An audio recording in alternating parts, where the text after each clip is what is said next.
Hi hello విరాధిక కిచెన్కి స్వాగతం సుస్వాగతం. నేను మీ విజయన్ మాట్లాడుతున్నాను. ఈరోజు చామదుంపల ఫ్రై చేశానండి. చామదుంపలతో ఫ్రై మనం ఆలు ఫ్రై చేసుకుంటాం, అలాగే బనానా ఫ్రై చేసుకుంటాం, పచ్చి అరటికాయతో, అలాగే చామదుంపలతో కూడా ఫ్రై చేసుకుంటే చాలా టేస్టీగా ఉంటుందండి. పిల్లలకు కూడా అలవాటు చేయాలి. చాలామంది చామదుంపలు అంటే ఇష్టపడరు. వాళ్ళ కోసం ఇలా తయారు చేస్తే చాలా టేస్టీగా ఉంటుందండి.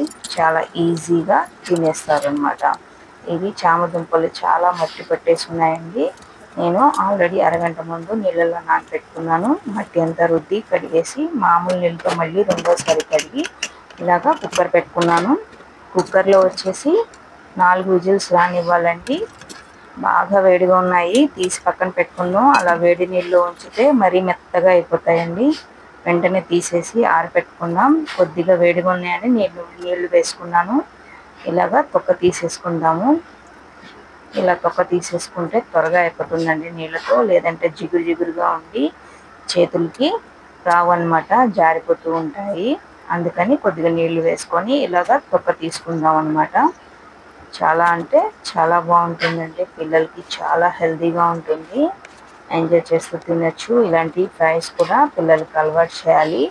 ఎప్పుడు బంగాళదుంపే కాదు, ఇలాంటి చామదుంపలు, ఇలాంటివి దుంప ఐటమ్స్ అన్నీ, క్యారెట్ ఇలాంటివన్నీ పెడుతూ ఉండాలి పిల్లలకి. ఇదిగోండి, నేను సగం సగంగా కట్ చేసుకున్నాను, చిన్న చిన్న ముక్కలుగా. కొద్దిగా 2 స్పూన్లు ఆయిల్ వేసుకున్నాను.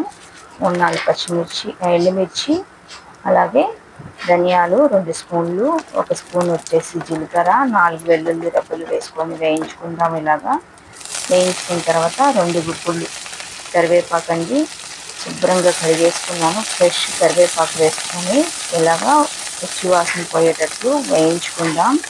వేయించుకున్న తర్వాత ఇదిగోండి, చక్కగా ఇలాగా కలర్ చూడండి ఎంత బాగుందో, ఫ్రెష్గా ఉంది కరివేపాకు. ఇలాగా వేయించుకున్న తర్వాత 1/2 టీ స్పూన్ వచ్చేసి మిరియాలండి, మిరియాలు వేసుకుందాం. దీంట్లో పైనుంచి ఇంకా కారం అవసరం లేదు, ఇదే కారం సరిపోతుంది ఈ ఫ్రైకి. చల్లార్చి పెట్టుకోవాలండి. 1/2 కప్పు పుట్నాలు, మనం పచ్చడి చేసుకుంటాం చూడండి ఇడ్లీలోకి వాటిల్లోకి, ఆ పుట్నాలు 1/2 కప్పు తీసుకున్నాను. దాంట్లో ఈ మిశ్రమం చల్లారిపోయిన ధనియాలు, కరివేపాకు, ఎండుమిర్చి, ఎల్లుల్లిపాయ, జీలకర్ర ఇవన్నీ ఉన్నాయి చూడండి, వేయించి అవి చల్లారిన తర్వాత ఇలా మిక్సీలో వేసుకుందాం. బాగా చల్లారిన తర్వాత మిక్సీ పట్టుకొని పక్కన పెట్టుకుందాం పౌడర్. నేను అదే కళాయి తీసుకున్నాను. పొయ్యి మీద పెట్టుకొని 5-6 స్పూన్లు నూనె వేసుకొని బాగా వేడి చేసుకోవాలండి. నూనె సలసల మరగాలి నూనె. ఆ వేడి వేడి నూనెలో ఈ చామదుంపల ముక్కలు వేసుకోవాలి. ఎందుకంటే ఇవి జిగురుగా ఉంటాయి కాబట్టి వేడి వేడి నూనెలో వేయాలి. వేసిన తర్వాత అస్సలు కదపకూడదండి, కలపకూడదు. వాటిని 5 నిమిషాల దాకా అలాగా హై ఫ్లేమ్లో ఉంచేయాలి. లేదంటే వెంటనే కలిపేసామంటే ముక్కలు గుజ్జు గుజ్జుగా అయిపోతాయి, ముక్కలు పలంగా ఉండవు అనమాట, గుజ్జు గుజ్జుగా అయిపోతాయి. ఇదిగోండి, ఇలాగా వేయించుకున్నాను.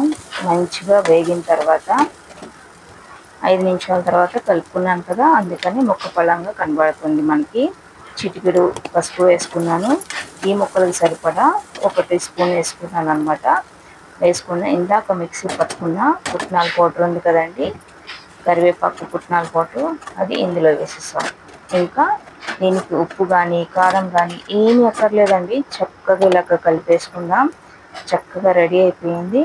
ఇలాగే పిల్లలకి ఇచ్చిన తినేస్తారు. కమ్మగా ఉంటుంది, కారం ఉండదు ఎక్కువ, చాలా రుచిగా ఉంటుంది. పుట్నాలు కూడా చాలా హెల్దీ అండి పిల్లలకి. అలాగే కరివేపాకు వేసాం, పైనుంచి కొత్తిమీర కూడా వేసుకుందాం మంచి సువాసన కోసం. రెడీ అయిపోయిందండి. చాలా ఈజీగా తయారు చేసుకోవచ్చు ఈ ఫ్రై. పప్పుచారులోకి అయితే చాలా చాలా బాగుంటుంది. పిల్లలకి రసంలో వేసి కలిపేసి ఇస్తే చక్కగా తినేస్తారు. ఈసారి మీరు ట్రై చేయండి తప్పకుండా.